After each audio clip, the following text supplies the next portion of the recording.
tem algumas coisas que são muito simples, outras são complicadas. A vida é assim. E uma das coisas que são muito simples é a postura que as pessoas têm, ou os políticos têm, ou os partidos têm, em relação ao crime. Isso não é uma coisa complicada. Às vezes, vão te dar uma explicação complicada. Você vai ver, muitas vezes, pessoas defendendo bandidos, ou até defendendo o próprio crime, usando um linguajar empolado, falando juridiquês, usando termos de sociologia, de história, ou dialética marxista. Isso tudo é besteira.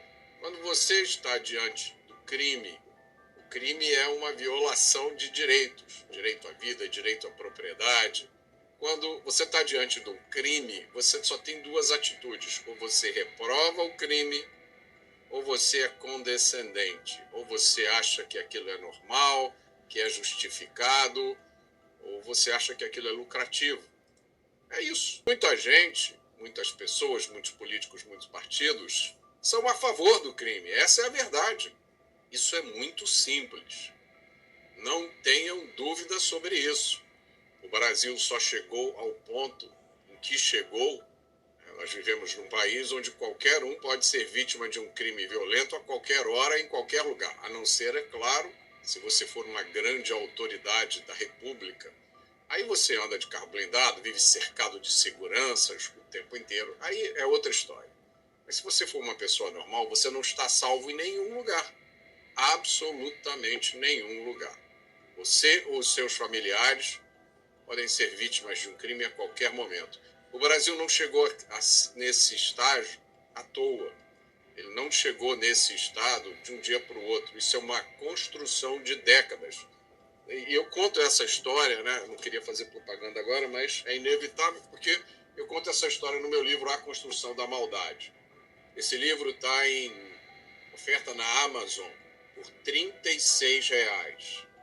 R$36, se você for no McDonald's, é o que você vai pagar por um cheeseburger, uma batata frita e uma Coca-Cola. Ou você pode comprar o meu livro e entender o que está acontecendo no Brasil. Então, nós só chegamos a essa situação porque há pessoas que são realmente a favor do crime. Não tenho nenhuma dúvida sobre isso. Elas vão falar com você sobre ressocialização, elas vão dizer que os presídios, as condições são terríveis, elas vão dizer que o pobre coitado do bandido não teve educação, não teve oportunidade. Tudo isso é mentira ou verdade parcial. Então, não tenham dúvida em relação a isso. Há pessoas que são a favor do crime. É lógico, no momento em que elas são as vítimas do crime, aí elas reclamam da polícia. Elas dizem que não tem policiamento ou reclamam da distribuição desigual da riqueza, da desigualdade. Elas vão reclamar do fascismo. O crime no Brasil vira culpa do fascismo do país. Mas o crime só tem um culpado, é o criminoso. Na dúvida, lembrem disso. O único culpado do crime é o criminoso.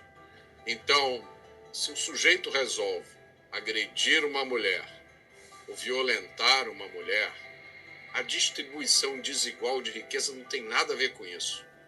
A pobreza não tem nada a ver com isso, porque a maioria das pessoas pobres nunca fez isso. É uma coisa óbvia, né? É óbvia, mas pouca gente diz isso. Mas deixa eu voltar aqui, então, ao tema inicial. O que aconteceu recentemente? Eu vou explicar de uma forma completamente direta, objetiva e simples. Os Estados Unidos decidiram classificar duas organizações criminosas perigosíssimas no Brasil como terroristas. Por que eles fizeram isso? Uma das razões é que essas organizações são realmente terroristas. Elas adotam táticas terroristas. O que significa terrorismo? É você usar violência contra a população em geral para atingir os seus objetivos. Os seus objetivos não precisam ser políticos. Isso é besteira. Dizer que terrorismo só é terrorismo se for político, isso é tolice. Ou dizer o que a Constituição, a lei brasileira, antiterrorismo diz, né? A lei brasileira só considera terrorismo se você tiver cometido a violência em nome de raça, de preconceito, uma bobajada. O que caracteriza o terrorismo é o método. Então, se você atira na população, que é o que os criminosos fazem aqui no Rio de Janeiro, se você toca fogo no ônibus com gente dentro, se você manda parar a cidade, como já aconteceu no Rio de Janeiro, São Paulo, várias cidades do interior, se você faz uma série de atentados contra a polícia, você ordena aos seus comandados, todo mundo para a rua hoje atirando em policial. Isso já aconteceu em São Paulo 2 vezes, aconteceu no Rio de Janeiro várias vezes. Isso é terrorismo. E quando você vê as pessoas que choram, as entidades que reclamam disso, pensem no absurdo que é isso. Pessoas e entidades gastando seu tempo para lamentar que as facções agora são consideradas terroristas e usando as desculpas mais idiotas, né? Porque isso vai prejudicar o mercado financeiro, porque isso vai levar à imposição de tarifas. Meu amigo, no Brasil você não consegue ir na esquina comprar um pão, você está arriscado a levar um tiro. Mas a coisa mais ridícula é a reação do governo do PT e da esquerda brasileira de dizer que isso fere a soberania. Fere a soberania por quê, companheiro? Porque agora os americanos podem desembarcar no Brasil, invadir o Brasil, usando como desculpa o combate ao terrorismo. Isso é um argumento tão ridículo, mas tão ridículo, que assim, dá até preguiça você contra-argumentar, né? E para simplificar essa contra-argumentação, eu vou mostrar para vocês 6 exemplos do que a esquerda brasileira, do que o PT considera como soberania nacional. Primeiro exemplo, programa Mais Médicos. Por causa desse programa, alguns servidores públicos brasileiros foram sancionados pelo governo americano. Perderam seus vistos, nunca mais vão botar o pé nos Estados Unidos. O que foi o programa Mais Médicos? O Brasil, o governo do PT, usando como justificativa resolver o problema da falta de médicos, veja só, as justificativas são sempre maravilhosas, trouxe para o Brasil milhares de cubanos para trabalhar como médicos. Pensa no absurdo que isso é. Cuba é uma ditadura. Nenhum cubano sai de Cuba para qualquer outro lugar em missão oficial se não for com a bênção da ditadura. O governo brasileiro pagava esses médicos dando a maior parte do dinheiro para a ditadura cubana. Milhares de cubanos espalhados pelo país. Imagina quantos desses cubanos não estavam aqui com outras missões. Eu acho que é legítimo a gente colocar essa dúvida no ar, né? Você vai resolver o problema da saúde trazendo médicos de Cuba? É lógico que isso não resolveu o problema da saúde, mas ajudou muito Cuba. E que respeito à soberania é esse? De você trazer pessoas ligadas a um regime ditatorial comunista, espalhar isso pelo Brasil inteiro? Esse é o exemplo número 1 do que é a soberania da esquerda. Vamos ao exemplo número 2. Vocês lembram de 2 navios de guerra do Irã que ficaram atracados durante 2 meses no porto do Rio de Janeiro? 2 meses em 2023. 2 navios da ditadura teocrática, misógina, fascista, homofóbica, tudo que vocês podem imaginar. O Irã, lógico, best friends forever do atual governo brasileiro, ficaram aqui no porto do Rio de Janeiro durante 2 meses. O que será que esses navios trouxeram ou levaram? Esses navios ficaram aqui apesar do protesto das autoridades americanas e pelas informações da época, eles saíram daqui e foram para a região do Caribe, porque o Irã tinha como objetivo estabelecer uma presença ali na região do Canal do Panamá. Lógico, isso foi na época em que a Venezuela ainda era a ditadura do Maduro, o Canal do Panamá tinha um esquema lá com os chineses, E o Irã ainda não tinha sofrido bombardeio de Israel e dos Estados Unidos. Mas não esqueçam, isso é soberania.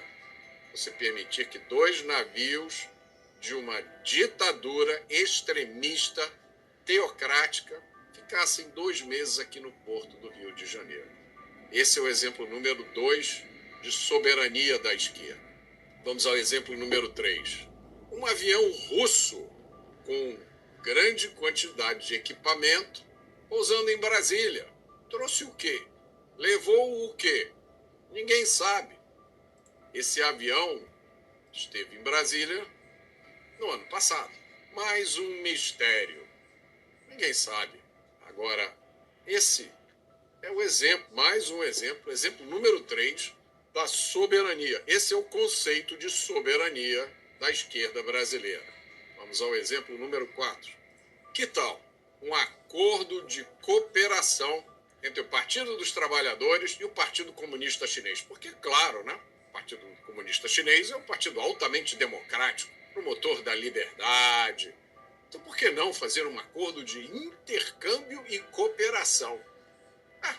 Vá ser soberano assim naquele lugar, né? Inacreditável. Esse é o exemplo número 4 de soberania da esquerda. Vamos ao exemplo número 5. Essa foto girou o mundo. Um representante brasileiro no meio do alto escalão da ditadura iraniana. Todos aí nessa foto, tirando, é claro, o representante brasileiro, têm as mãos muito sujas de sangue. Vários desses aí não estão mais entre nós, eu não consigo me lembrar. Eu sei que um deles era o líder do Hamas, já era. Israel promoveu o encontro dele com o Criador. Ele deve estar agora num lugar bem quente, prestando contas do que fez aqui na Terra. E outros também. Essa é a noção de soberania da esquerda. Vamos ao 6º exemplo da soberania pujante da esquerda. Olha aí, o Foro de São Paulo, meus amigos. O Foro de São Paulo, que a esquerda brasileira e boa parte da mídia dizia que não existia. Para você que não sabe o que é o Foro de São Paulo, eu vou explicar. O Foro de São Paulo é uma organização que junta partidos de esquerda, governos de esquerda e algumas entidades, como, por exemplo, guerrilheiros colombianos. É um projeto de implantação de regimes socialistas comunistas na América Latina. Um dos primeiros a denunciar o Foro de São Paulo foi Olavo de Carvalho, e durante muito tempo a esquerda dizia que isso era mentira. A mídia dizia que isso era teoria da conspiração.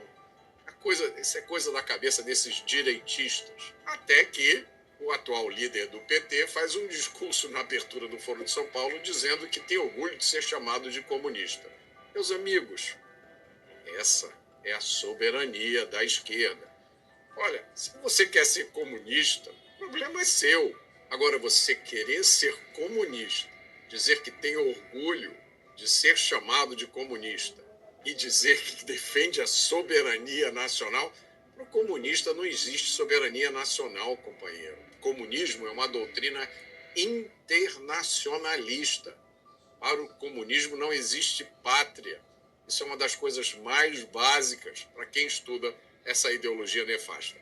Vamos agora ao o último exemplo do que é soberania para a esquerda. Vocês lembram disso? O governo do PT mandou um jatinho da FAB no Peru buscar a ex-primeira-dama do Peru, que tinha sido condenada por corrupção. Vocês concebem um exemplo melhor de soberania do que esse? Um governo que vive dizendo que não se deve interferir nos assuntos de outros países mandou um jatinho da Força Aérea Brasileira, pago com o nosso dinheiro, R$345 mil. Então, esses são os exemplos de soberania da esquerda. A próxima vez que algum socialista ou esquerdista vier te falar sobre soberania, dê esses exemplos.